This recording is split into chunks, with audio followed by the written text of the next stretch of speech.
Kevin, it's great to see you this evening. Thanks for taking time out of your busy day to be with us. You got it.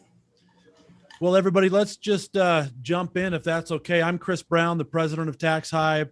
Feel awfully lucky this evening to be able to get some time with Kevin. Kevin, we know you're extremely busy, and just really appreciate you taking time out of your day for our clients and to spend some time and to share your wisdom. We'd like to welcome so many of you on here that are valued Tax Hive clients. We're grateful for the opportunity to work with you and to be partners with you in your business. So thanks for taking time out this evening. We know it will be well worth the time, as well as we have a handful of specially invited guests on here as well. And we are grateful to have you. So that everybody's kind of understands some of the ground rules here of this evening, we've collected a number of questions from you, and many of you saw that email and responded to it. So we've got a bunch of great questions for Kevin. I will try to have a few minutes for question and answer at the end. So if you would, just hold your questions, and at the end, we'll take a few minutes to let you fire away and see what we can do to have a great evening together. But Kevin, again, great to be with you. Thanks for being here. It's great to see you again. And we really appreciate you taking the time. I wanted to start, just by Kevin, maybe having you give us some background as to what's going on in your world. There's a lot of hot button business topics right now, and you're in the middle of it all. I'd love just to maybe hear from you what you're seeing on your radar, what you've got your hands in, what you're personally doing, and just maybe share some of the exciting things that you've got going on and why you're doing what you're doing. Well, I think what's really interesting, having all of us come through this crazy 2020, and I mean crazy, I think you really can't look back and find anything quite like it. And going into it, I was an investor in 57 different private companies, wide range of sectoral bets, almost in every state, everything from gym equipment to insecticide to technology to commercial kitchens. We have the fastest growing greeting card company in America. We got a lot of companies. And here we are now, right near the middle of Q1 of 2021. And the outcomes are extraordinary in terms of what happened.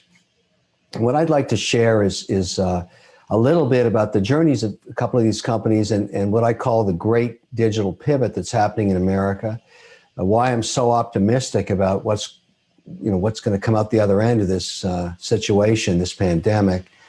And, the difference between the companies that have really, really thrived and the ones that haven't had great outcomes. And so, I was a very, very large participant in the wedding industry. We had many, many companies involved in servicing the multi-billion-dollar wedding industry. And I'm serious when I tell you that I'm actually an ordained priest and I marry people. And so I do. And I love that business. It was a fantastic business. But there hasn't been a wedding in America with more than 200 people since March 7th of last year. I know that because I have all the data, and that's been a very tough outcome. And our businesses that supported cruise travel, ships and sports arenas and food services and movie theaters, they have had a tough time of it, no question. However, of the 57, I've got 36 that are miles ahead of what we thought would be happening in Q1 2021. And the way we measure these businesses and the way all of us should measure our businesses is by free cash flow. A discounted free cash flow is what business is really all about. And the two lines that I look for each week in companies that I'm an investor in are revenue and free cash flow. That tells you a lot about how business runs. So I'm going to give you a couple of anecdotal stories, and I don't care what business you're in, you'll understand what I call the digital pivot. And we can talk a little bit about why this is important in terms of how we think together in going into the future for business in America. And I don't care if your business is doing $2,000 a month or it's doing $20 million a month. These apply to you. So let's start with a very simple business I'm going to show you. This is one of my big companies. It's called Love Pop Greeting Cards. Everybody gets a greeting card, right? Here it is. This is a greeting card. It's laser cut by Hewlett Packard Lasers. This is the fastest greeting card company in terms of growth in America. What's amazing about greeting cards to understand is as we went through the digital revolution online, everybody thought, oh, we're just going to send each other those little digital things that pop up and everybody laughs at the little balloon exploding or whatever. People don't really connect that way. They connect by a handwritten greeting card. So, and this is proof of it. This is a beautiful piece of art. No one ever throws these out. The thing about a greeting card business is that it's an emotional purchase and it's done in retail. You're thinking about a birthday, a holiday, Mother's Day, Father's Day, whatever. So we built this business by putting stores in malls and train stations and high traffic locations all over America, including Hudson Yards. And those of you on the East Coast might know of Hudson Yards. It's the most expensive real estate in the world for retailers. No, you can't pay more per square foot anywhere on earth. And what's happened with Hudson Yards prior pandemic was that what they call the vessel that was built outside became the second most visited tourist attraction in New York after the Statue of Liberty. And so we had our store, 1,200 square feet, right by the two escalators that get you to that vessel.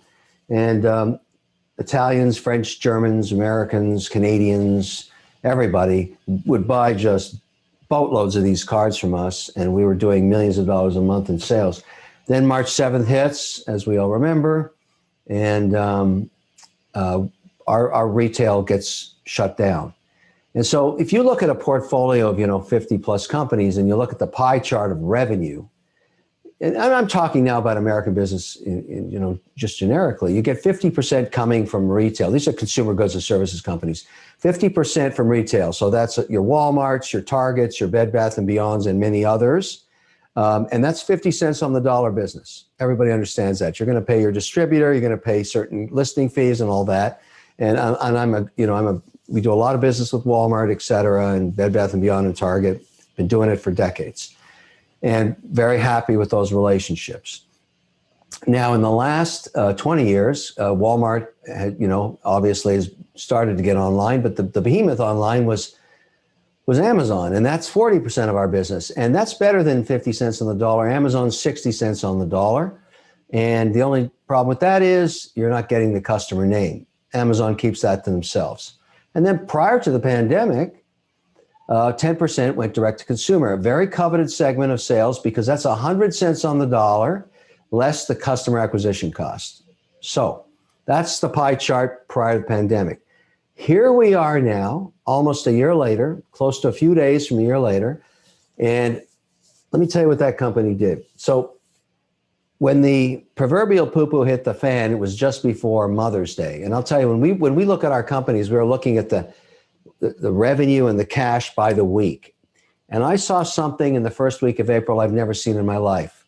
Every single one of my portfolio companies had gone to negative free cash flow.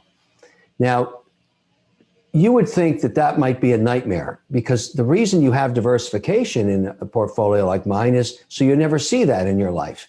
There's always somebody doing well when someone's not doing so well. Not so when you shut down American retail, the most powerful force in the economy, which we did because even we told Walmart, you got to sell groceries and you got to sell, emergency products first. Same with Amazon. So everybody else went to the back of the line and we just lost our retail business. And so I'd never seen that before and it was a big panic. But here we are now in, early Feb. And I can tell you that 36 of my companies are ahead of free cash flow forecast for this quarter, given from last year. How'd that happen? How did that happen? How is that possible? So back to the greeting cards. We're facing Mother's Day, a major, very important, extremely important time for us with no sales. Now, when you design cards like this, the men and women that do this are engineers/artists. You're sitting at a 3D CAD station. This is complex stuff. You're designing from your creative mind and you're doing it into 3D graphics that are then sent to Vietnam and put through the laser cutters. We have 2 football fields of Hewlett-Packard laser cutters. And so one of the women working there was ordering flowers for her mother. You get these serendipitous stories, but they really resonate. So many people don't know this, but I'll tell you, I'm in Miami Beach right now. The majority of flowers that come to America come through the Miami port. They come up from South America in here and distributed to climate-controlled storage facilities. But because of COVID in the early days of April, nobody knew what was going on. They were all rotting on the shelf because nobody was operating. Remember how chaotic it was.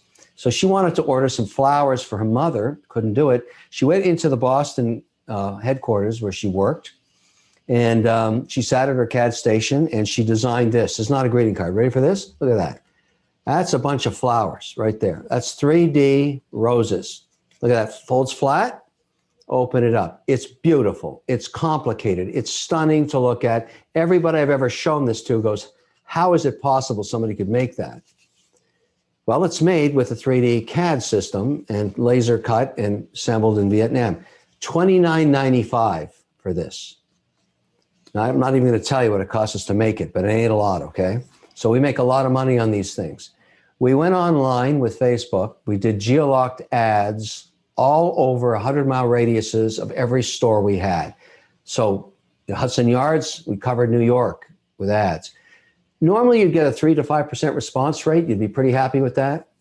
How about this? 66% response rate. Not to new customers. We didn't get any new customers. We're going after servicing existing customers. Cash flows go like this. Sales start to ramp back up. May, June, July, we're just going through the roof because we're capturing 100 cents on the dollar. We're not paying any retail or anything. Our stores are closed, but we're selling product to people that need to have an emotional connection with greeting cards. Now, you got to remember something about this. This is a total pivot, a total digital pivot. How'd the company do it? It's standardized on Zoom. We're using that tonight. Standardized on DocuSign, standardized on Adobe, standardized on CrowdStrike. We did an aggregate buy with Facebook for geolocked ads because we have 37 companies and 81 cents on the dollar goes to Facebook in these companies. But this is American ingenuity. That's what's going on here. These guys are killing it direct to consumer. Now, I'm looking at our stores, which many are still closed, and saying, guys, what do we need those for?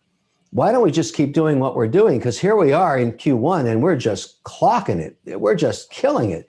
And the consumer is clearly adapting to delivery direct. Just look at Amazon's numbers. They just came out yesterday.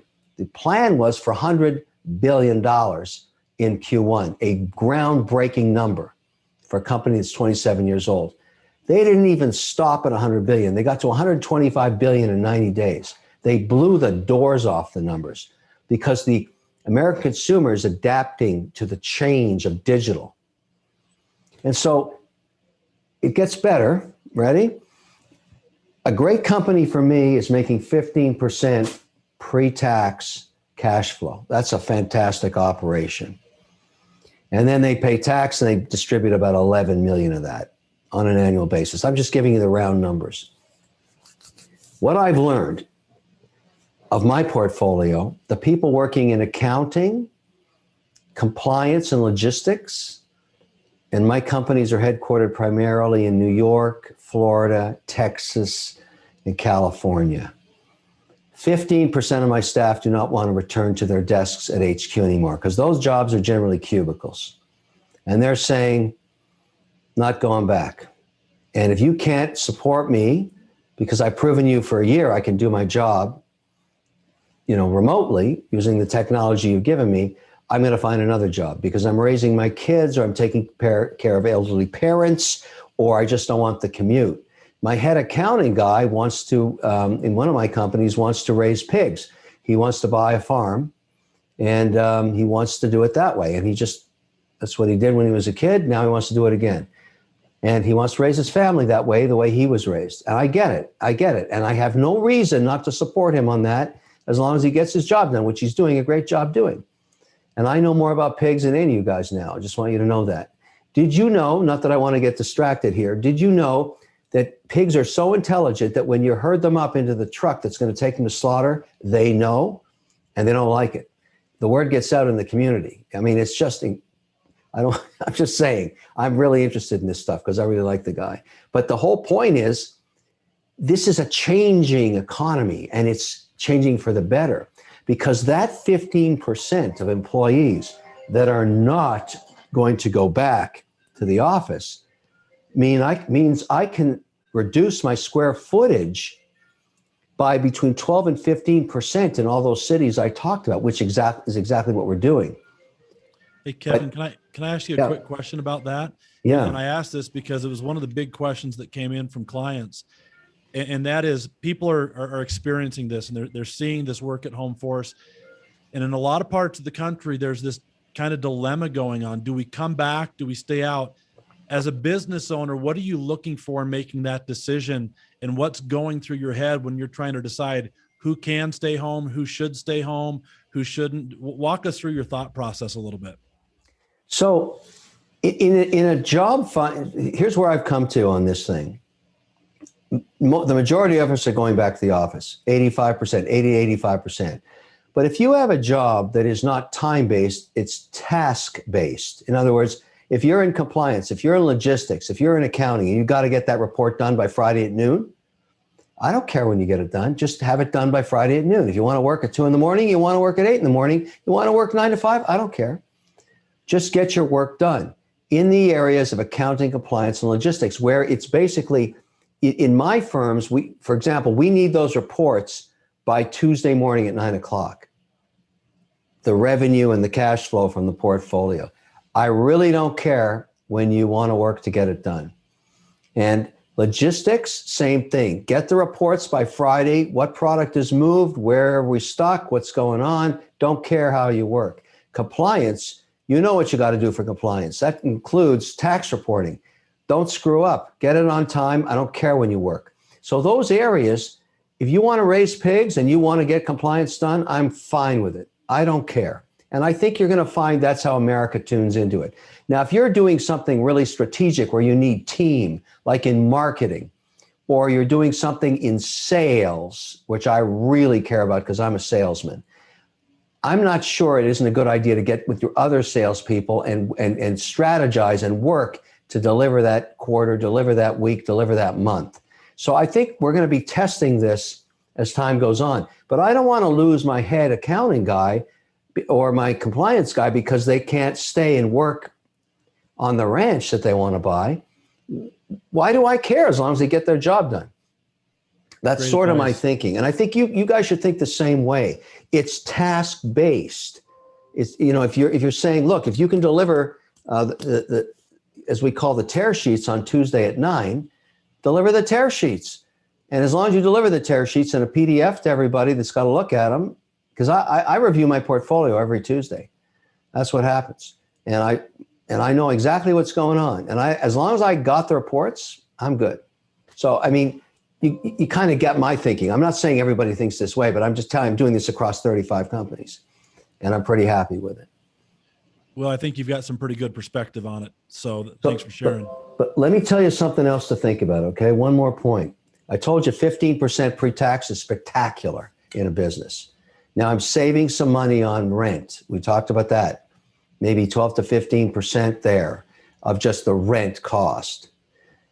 Here's another company. I want to just tell this story, and many of you will understand this one. This is called Boost Oxygen. This is a consumer product that was primarily sold to professional sports athletes, college athletes, and people living in high altitudes prior to the pandemic. So you're in Denver, you're in Colorado, you're up there. And Boost is 95% oxygen and 5% air, which is the aeronautic mix that the pilot breathes or you breathe if the mask drops. Now, oxygen has a lot of good things in terms of just health. And clearly with the pandemic, people are thinking respiratory. And the sales of this company have exploded. So the world's largest retailer, who was selling this in just those specific regions, college towns and high altitude locations, has said, Boost sales are exploding. We want to roll out to 3,600 stores. We want a proposal on what's called a planogram, which is the shelf space.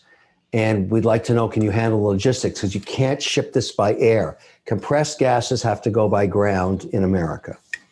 Now, Boost is, instead of having a coffee in the afternoon,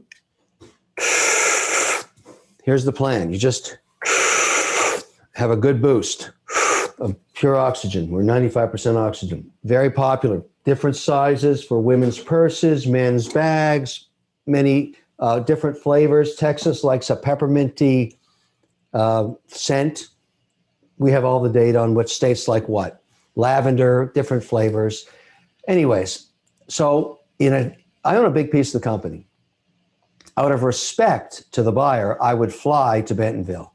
Out of respect to the buyer, the CEO would too. And out of respect to the buyer, and definitely needed, was the woman running sales.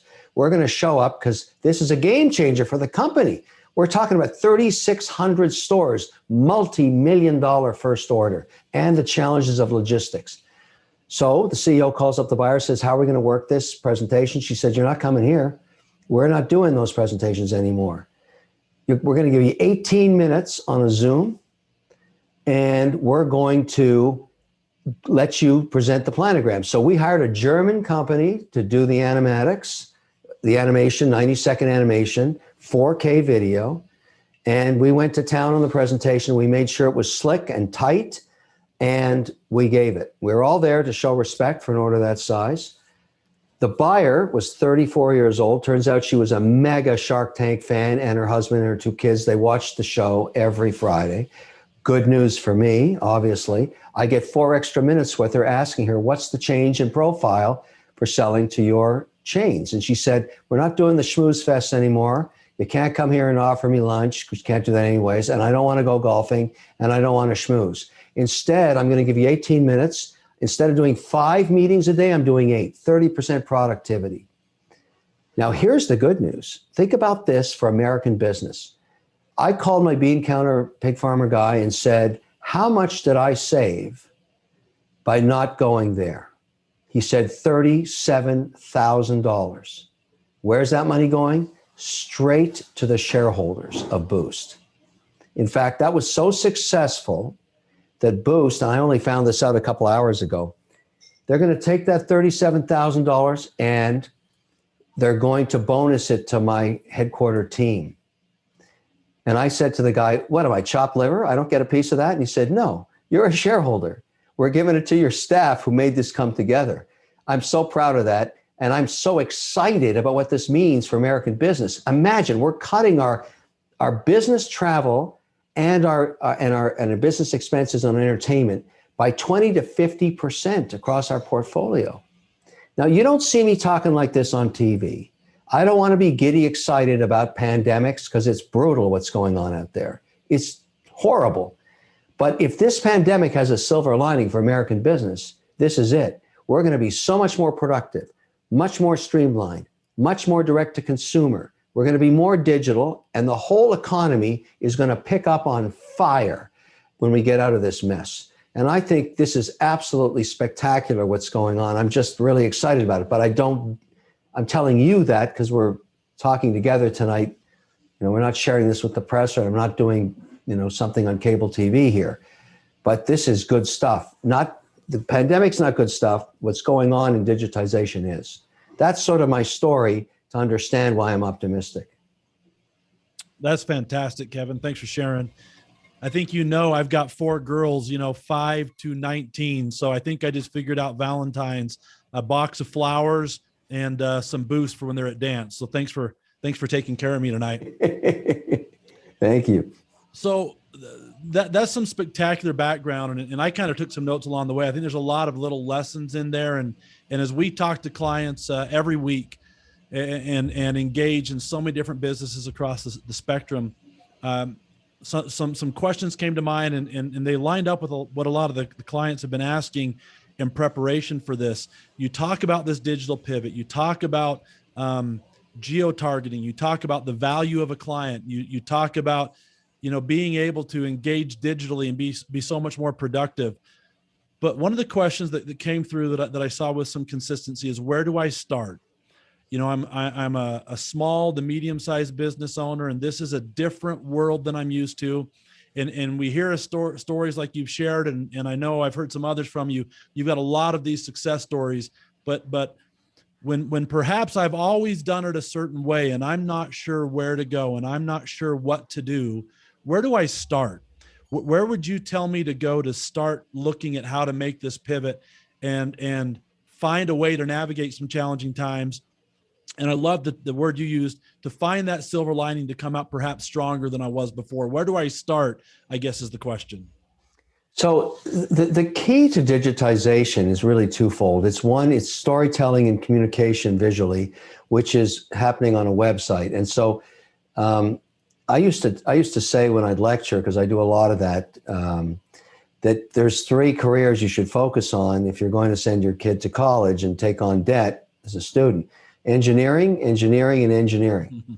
Now, I don't say that anymore because I looked at what I spent last year on artists, storytellers, photographers, videographers, video editors. That's my fastest growing expense because all my companies are going through the digital pivot. So the key is to find somebody young, because they've grown up with social media, that understands how to use Facebook, LinkedIn, Twitter, Instagram, and help design websites. Because today, people, when they want to do business with somebody, go right to their website. If you don't have one, it's pretty strange. And if it's really not a good one, that's bad, reflects poorly on you. The good news is the cost of setting up a decent website for your services is very low. It gets lower every year. And it's basically a vehicle by which you can communicate the most important thing: customer service. Customer service is number one. Letting the customer know that they are always a priority for you and you will not let them down, because they're only going to need you for stress periods. And I say this so much to my, price is not the issue most of the time. Customer service is. People are willing to pay premium prices for fantastic customer service. Solving problems for people is why they pay you in the first place. And the way to communicate that is on a digital basis. 81 cents on the dollar of what we spend in my portfolio companies is with Facebook on geo-locked advertising, which means we take 100-mile circumference or radius or county or zip code, and we just advertise there until we figure out our business model. If we want to expand a bit, then we encroach a little bit more. But we're very, very targeted in our digital spend, and we can measure it, and we can say, is it giving us a decent return? That has been how we've survived the pandemic.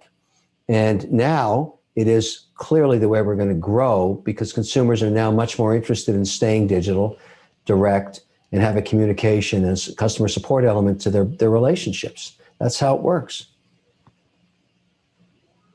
I love your book, The Digital Pivot, right? I think that's a great book and a great read for anybody that gets some time to read it.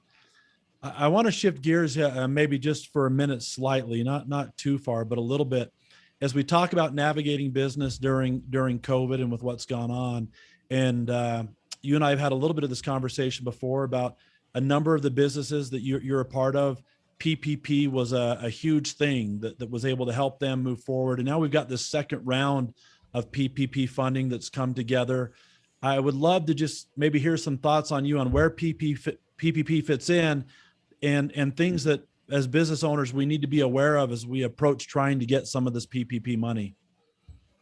Yeah. Now, what I learned, and actually why I wanted to get involved with Tax Hive, is the companies in my portfolio that did not get PPP, because on March 7th, when that went into law, I worked all weekend to figure that thing out, along with a bunch of lawyers and accountants, to say, how does this apply? Because we went after it for almost every company. And the ones that never got it, if you recall how it worked, is you looked at your payroll Feb 15th and you looked at your payroll June 30. And that was the first PPP program, and they're supposed to stay the same or grow. And that's how you got the loan forgiven, potentially. Well, 20% of my companies didn't have their stuff together, their proverbial poo-poo together on payroll. And they never got the PPP. They screwed up. They were so focused. I mean, the thing about tax and compliance and payroll is you gotta have that nailed down. Like, that is like business 101. You have to have that nailed down. There's no option. Like, it has to be tight, nailed down every day. First of all, you got to deal with the IRS. You got to be compliant. Secondly, you don't know when something like PPP is going to come along And the ones that had it tight and nailed down all got loans. Every one of them. We were processing those things every 3 days.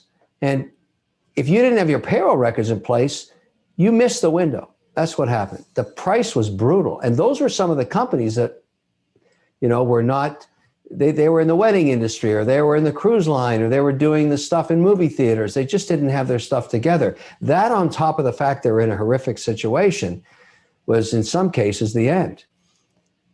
I now have a new respect for compliance. The first thing I do before I put on a new investment is I'm sending a guy to look at your books.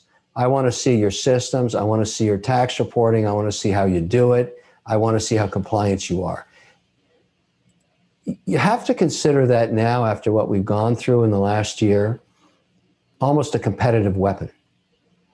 A well-run business has reporting. A well-run business has payroll records. It has forward thinking on tax on a quarterly basis. You don't wait till the end of the year to make your maneuver, because it's too late.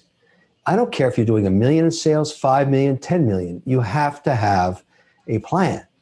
And pretty well any company that doesn't do it that way, I can't guarantee anything, but I'm telling you, we're going to find savings.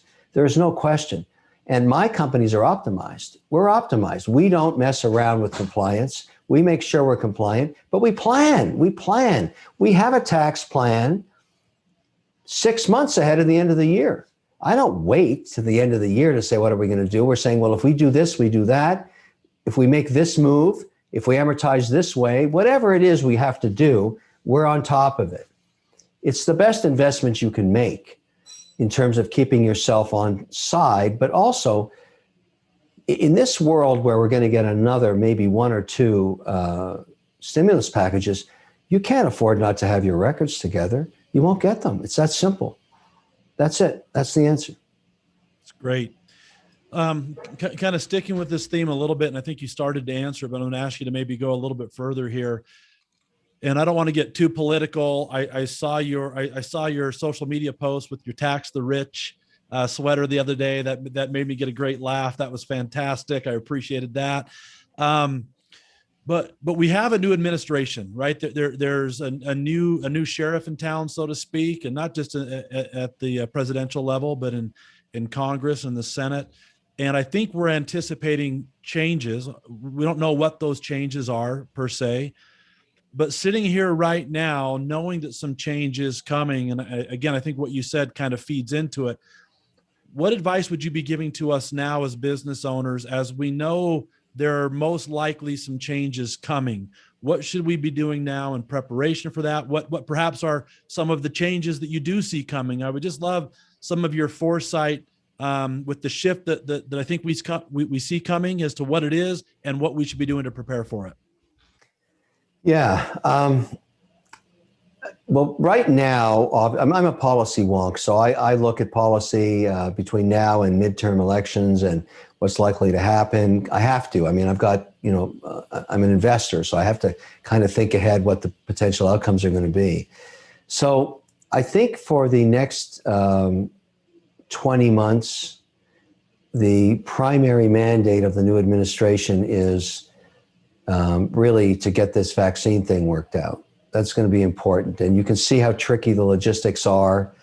This is the #1 mandate for Biden. So I think it's going to stay his hand a little bit on some other things, but that and taking care of unemployment stimulus and more PPP loans, those are 2 big mandates that kind of get you going for the next, call it 12 to 18 months. But then the tax changes are going to come. And I think really, whether that's a change in amortization schedules, or whether that's a change in the federal rate, or what the states may do, it's hard to know. But the only way to defend yourself is to come up with a plan to understand where you stand. And it's sort of what I'm doing in my operating companies, and I have a lot of financial services companies as well, is let's get ourselves totally current. Let's understand exactly where we sit, in terms of state and federal. In some cases, we've moved operations to places like Florida and Texas, where we feel you know, advantaged a little bit, although we don't know what's going to happen. We've moved a couple of, there's a lot of tax incentives in Florida. Florida's doing a hell of a job getting people out of high state tax areas. But we're just trying to plan because we don't know with certainty. And the other thing that I've learned, and I would say to people just categorically, having gone through this quite a bit, think about this idea of compliance, because every day we've got one of our companies going offside with the IRS or whatever and getting a notice for an audit. Audits are incredibly disruptive. They are incredibly disruptive and they're expensive. And what I've learned is you're not getting off free. There ain't no way the tax man's going away without something. He's going to take a pound of flesh. I have never, ever once closed out an audit without paying something. So now I just know when I see that letter, I got dinged. And the whole idea, because you know, it could be 18 months later, but you're going to pay. They don't send letters out to say, oh, sorry to bother you. We just wanted to check your books. It doesn't work that way. They're going to find something and you're going to agree to it and you're going to pay them. The whole idea is avoid it. So given into a heightened tax environment, which we're likely to get in the back end of this mandate, so 24 months from now, in the back end of Biden's, I think he's a one-term president because of his age, but he's going to try and do some tax stuff in the back end. You don't want to be the one that gets the letter. You never want to be the one. And you got to plan accordingly. You got to do what you got to do. But if you have to over focus on being compliant, you do that. And don't do risky moves. You never win. You never win with that stuff. Every time somebody comes to me with, oh, here's an interesting idea. Why don't we do this? Why don't we do that? I say, no, that's not how we're going to save money. We're not messing with that. We're going to go figure out a way to get more market share or grow business or do something else, but we're not messing with the tax man. And the only way you learn that is you go through the trials and tribulations I've gone through. I have never won an audit, and I've been through dozens of them. So I am a new attitude. I don't want the letter in the first place. It's that simple. Thanks, Kevin. One of the, we're going to get here to question and answer in just a minute or two, but I just got another question or two that came across a lot that I'd like to hit you on. One of the things that I remember the first time you and I met in person, I think it was in Arizona, if I remember right. And I remember one of the things that I was so impressed with was how quickly you saw right into what was going on in our world. And one of the things that's always impressed me is not only do you have this great grasp on big business, but because of the hands that you have in so many different pots, you understand the small, the medium-sized business owner. You haven't lost touch and feel with that. And so I think you're in a great spot to answer this next question, which is, what do I do when my business is plateaued? I've kind of hit this place where I'm stuck where I'm at. What are some of the things, and I know it varies business to business, but what are some of the things that we can be looking at as business owners to say, hey, I've kind of plateaued for the last couple of years and I'm kind of stuck in this one spot.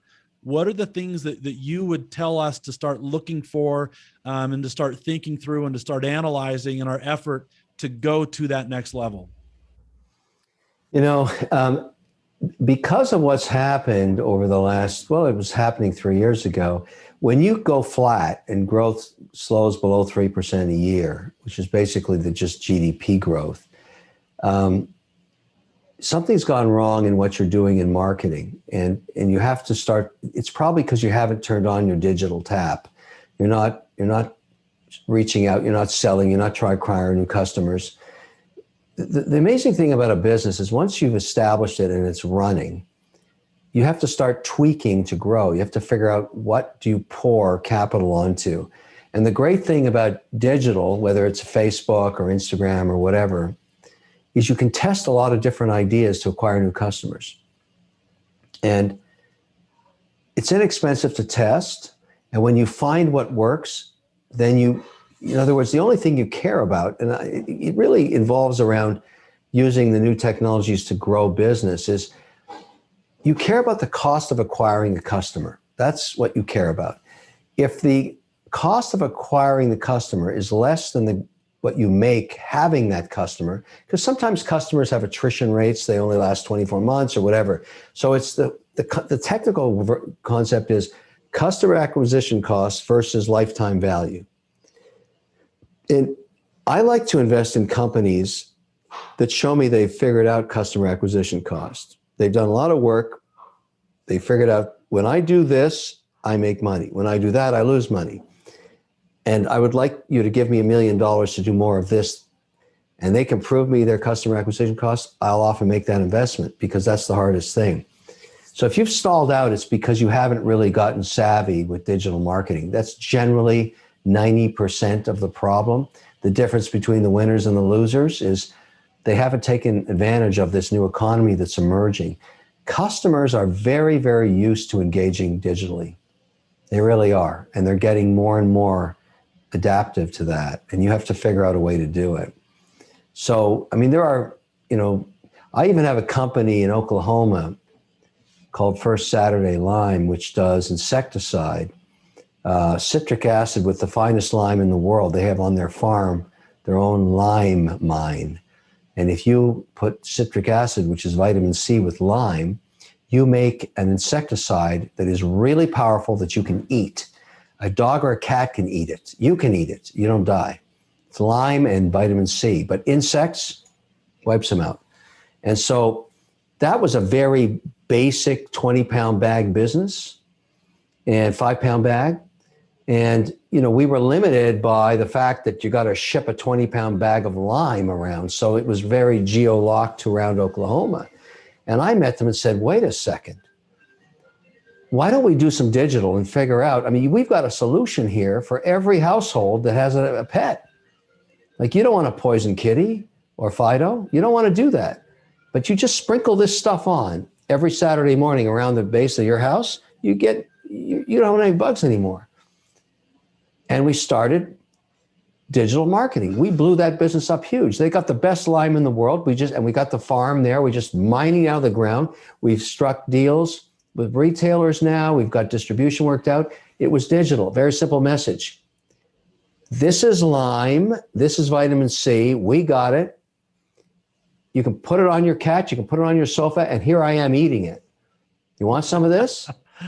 It's a very powerful message, right? And it was done digital. And when we figured out what to do right, we just poured the gasoline on that. That company is a family-run, 4th-generation farming family, and they're killing it. They're killing it. The woman that runs that thing, she's a monster. And I said to her, look, we don't have to sell it. It's cash flowing. Let's just enjoy those cash flow moments. Like, I don't want to sell businesses that are generating cash. I love businesses that are generating cash. Anyways, it warms me up to talk about success stories like that. A hardworking family just killing it with a fantastic product, and we got no competition. You can't get lime out of the ground at our price. You can't do it. It's fantastic. Lauren says, I'm literally imagining somebody spraying spraying their mouth with the repellent and in the video. So that's great.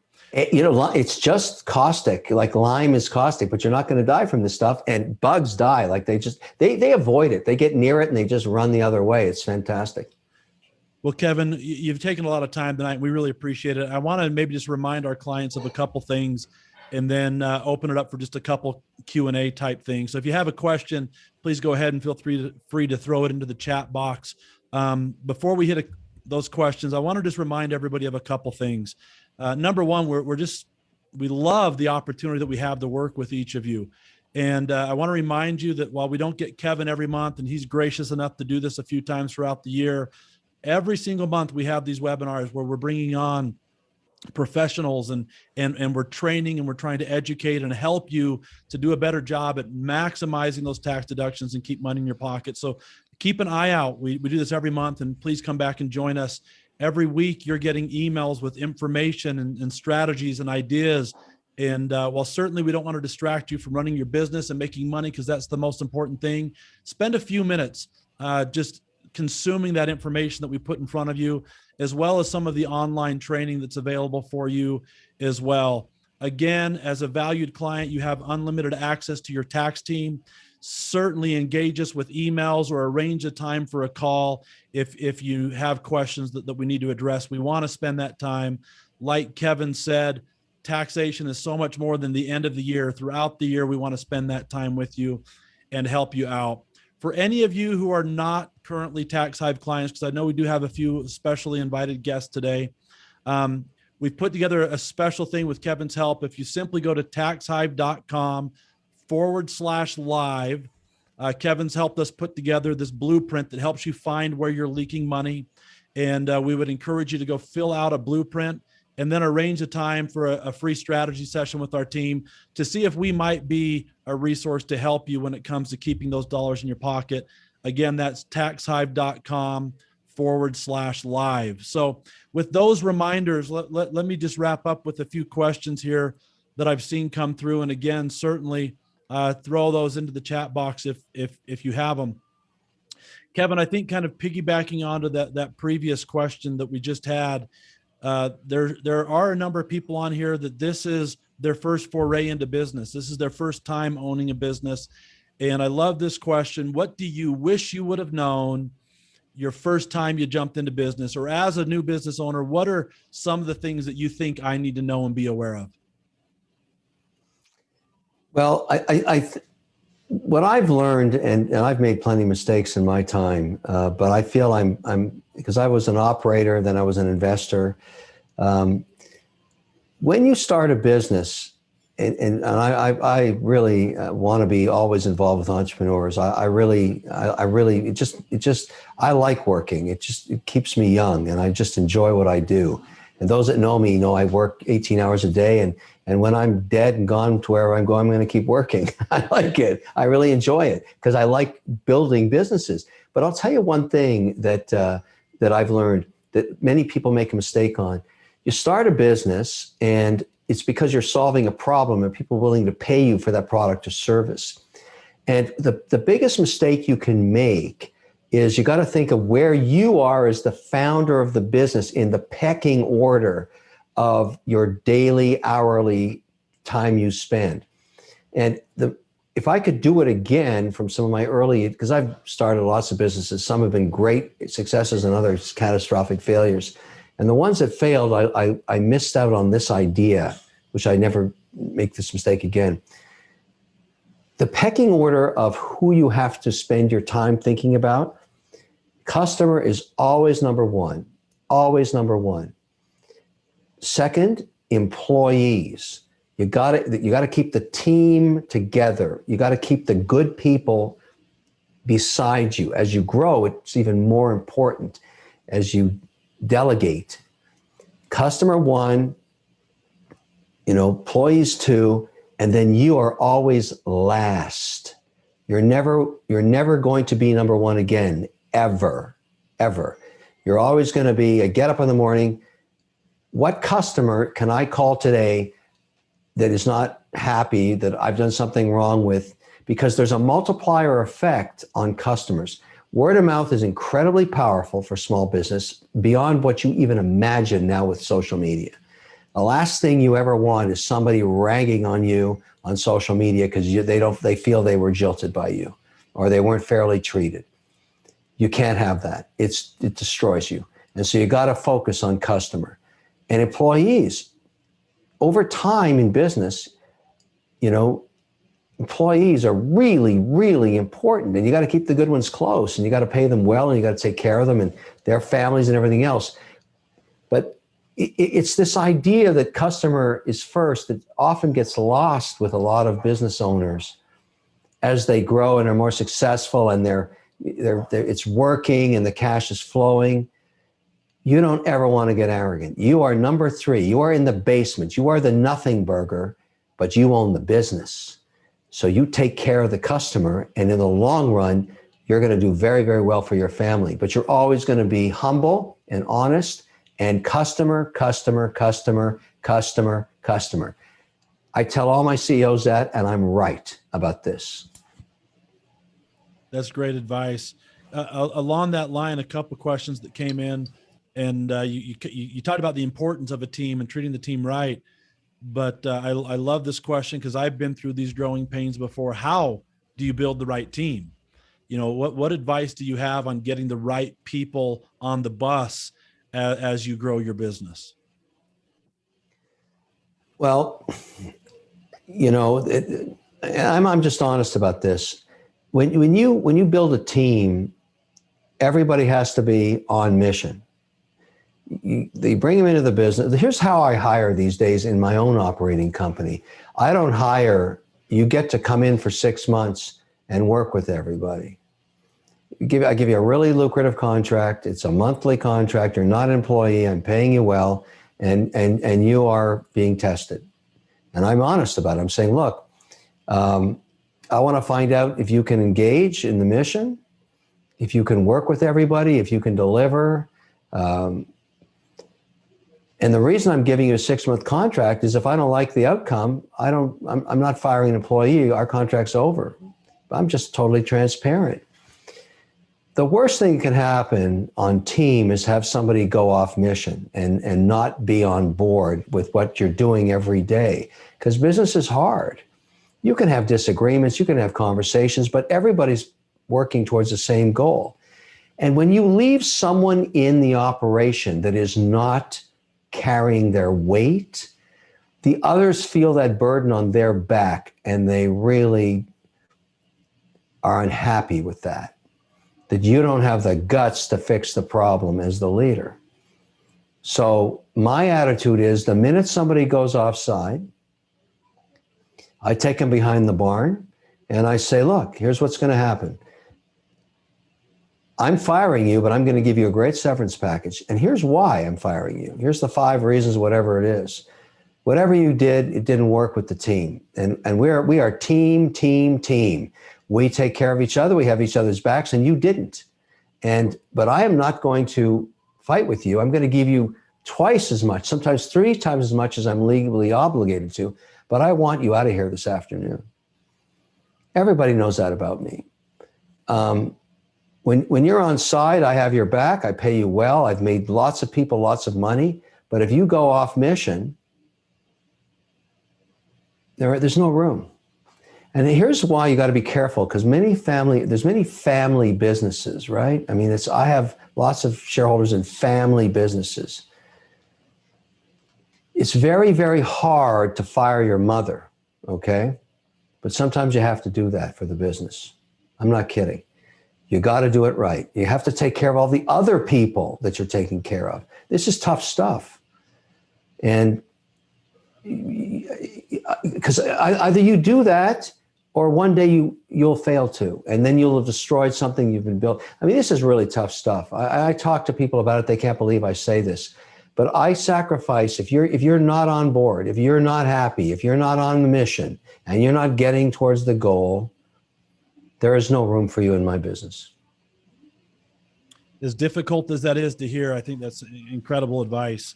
Again, I'm going to give Kevin you the last word, but we are going to send a review link out every month. We work to make these events good and to bring you value, and we would love your feedback. So I know you're all busy running your business, but as you respond and give us feedback, that's greatly appreciated, so that we can just do our best to improve. So keep an eye out for that link.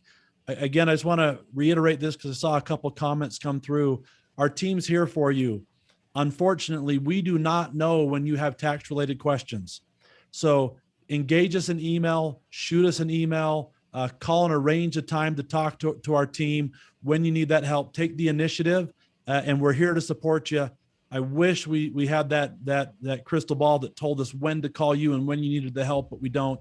But please reach out and let us help you. Let us be a strategic partner.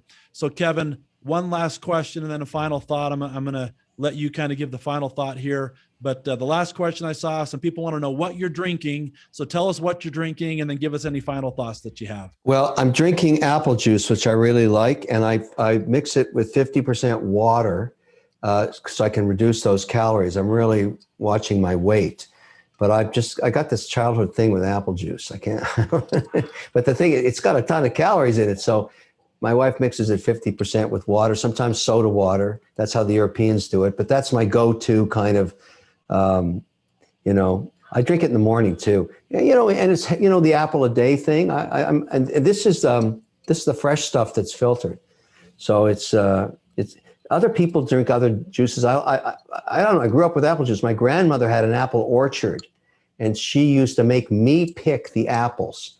She was Lebanese. She couldn't even speak English. And she thought that my brother and I were like free slave labor.